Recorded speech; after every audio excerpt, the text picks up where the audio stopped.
අද අපි කතා කරන්න හදන්නේ තයිපොංගල් උත්සවය සම්බන්ධව ටිකක් පුළුල්ව. සොබාදහමෙන් පෝෂණය වූ මිනිසා සොබාදහමට කෘතගුණ සැලකීමේ දිනය තයිපොංගල් දිනය. තම ප්‍රධාන ජීවනෝපාය ගොවිතැන වූ අතීත හින්දු ජනතාව තමාගේ ගොවිතැනට ජලය, ආලෝකය, සුළඟ, ඍතු ආදිය සපයන සූර්යයා ප්‍රමුඛ කරගනිමින් තම ගොවිතැනට නන් අයුරින් සහාය දැක්වූ සැමට ස්තුතිය ප්‍රකාශ කිරීමට මේ තයිපොංගල් උත්සවය සමරනවා. ඉතින් තයිපොංගල් කියන්නේ හින්දු දින දර්ශනයට අනුව අවුරුද්දේ පළමු මාසයේ පළමු දිනයේ හින්දු ජනතාව සමරන ලබන උත්සවයක්. ඒ කියන්නේ අපි භාවිතා කරන දින දර්ශනයට අනුව නම් ජනවාරි මාසේ 14 හෝ 15 වෙනිදා. එයාලගේ මාස ක්‍රමයට අනුව එදාට තමයි එයාලට පළවෙනිදා උදා වෙන්නේ. හින්දු මාස ක්‍රමයට අනුව තයි, මාසි, පංගුනි, සිත්තිරෙයි, වේගාසි, ආනි, ආඩි, ආවනි, පුරට්ටාදි, අයිප්පසි, කාර්තිකයි, මාර්හලි යන ආදී වශයෙන් මාස 12ක් තියෙනවා. මං කලින් කිව්වා වගේ සිංහල අපේ දින දර්ශනයේ ජනවාරි මාසේ 14 හෝ 15 වන දිනය තයි මාසේ පළවෙනිදා වෙනවා. අන්න එදාට තමයි හින්දු අයට නව වර්ෂය උදා වෙන්නේ. 2026 වර්ෂයේ අපි ඉලක්කමෙන් කිව්වට එයාලට මේ හැම වර්ෂයකටම නමක් තියෙනවා. විසුවාවසු කියන වර්ෂය අවසන් වෙලා පරාභව කියන වර්ෂය උදා වෙනවා මේ 2026 තයිපොංගල් උත්සවයත් සමග. ඒ කියන්නේ 2025 වර්ෂය විසුවාවසු කියන වර්ෂයේ නමින් තමයි හඳුන්වන්නේ. ඒ තමයි හින්දු දින දර්ශනයට අනුව. තයිපොංගල් දිනය හින්දු ජනතාවගේ සුවිශේෂී දිනයක්. ඒ දින උදෑසන අවදි වන ඔවුහු නිවෙස් සෝදා පිරිසුදු කර හිරුකුමරු පිළිගන්නට සැරසෙනවා.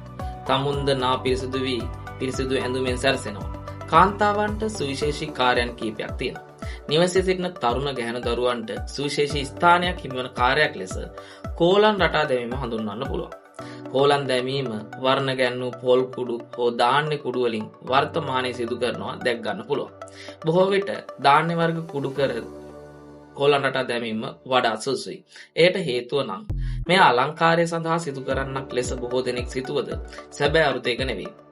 ගොවිතැන් කටයුතු සඳහා උදව් කළ පුංචි කුරුල්ලන්, කුඩා කෘමි සතුන් වැනි සතුන්ගේ ආහාර සඳහා මෙම කෝලන් රටා දැමීම සිද්ධ කරනවා. එහි ගැඹුරු ප්‍රධාන අර්ථය ඒක. එනම් ගොවිතැනට උදව් කළ සැමට කෘතගුණ සැලකීමේ පරමාර්ථය. නිවස ඉදිරියේ සකසා ගන්නා එක් ස්ථානයක පොංගල් පිසීම සිදු කරනු ලබනවා. එහිදී ධාන්‍ය වර්ග සහ හකුරු, පැණි යනාදී පැණි රස ද්‍රව්‍යද එකතු කරමින් ඔවුන් මෙම පොංගල් පිසීම සිදු කරනවා.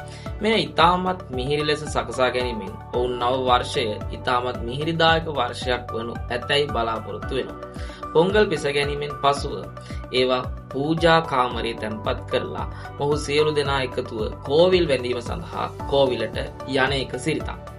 කෝවිල වැඳීමෙන් පසුව නැවතත් නිවසට පැමිණ දෙවියන් සඳහා පොංගල් පිදීමෙන් අනතුරුව නිවසේ සියලු දෙනා සහ අසල්වාසීන්ට පොංගල් ලබා දී උත්සවය සමරනවා. පොංගල් උත්සවයේදී ගවයන් සඳහාද සුවිශේෂී ස්ථානයක් හිමි වෙනවා. එදින ගවයන්ගෙන් කිසිදු වැඩක් නොගන්නා අතර ගවයන් සුවඳ පැන් වලින් නාවා සඳුන් හා කුංකුම ආලේප කරනවා. ගවයන්ටත් පොංගල් අනුභව කිරීම සඳහා ලබා දෙනවා. තයිපොංගල් දිනයට පසු දිනද ගවයන් සැමරීම සඳහා යොදා ගන්නවා. එය මාට්ටු පොංගල් නමින් හඳුන්වනවා. මේ අනුව කෘෂිකර්මාන්තය සඳහා සුළඟ, ආලෝකය, වර්ෂාව ලබා දෙන සූර්යයාට හා අනෙකුත් සතුන්ට ස්තුති කරමින් තයිපොංගල් උත්සවය අති උත්කර්ෂවත් හින්දු භක්තිකයන් විසින් සමරනවා. පොංගල් උත්සවය කියන්නේ හින්දු ජනතාවගේ අති සුවිශේෂී උත්සවයක්. ඒ ගැන කියන්න විස්තර ගොඩක් තියෙනවා. අපි ඉස්සරහට ටිකෙන් ටික ඒ ගැන කතා කරමු. මේ එක් එක් අංග කොහොමද වෙන්නේ? ඇයි මේ දේවල් කරන්න කියන එක ගැන ඉස්සරහට කතා කරමු. ඔයාලා මේ වීඩියෝ එක ෂෙයා කරන ගමන් අපිව සබ්ස්ක්‍රයිබ් කරන්නත් අමතක කරන්න එපා.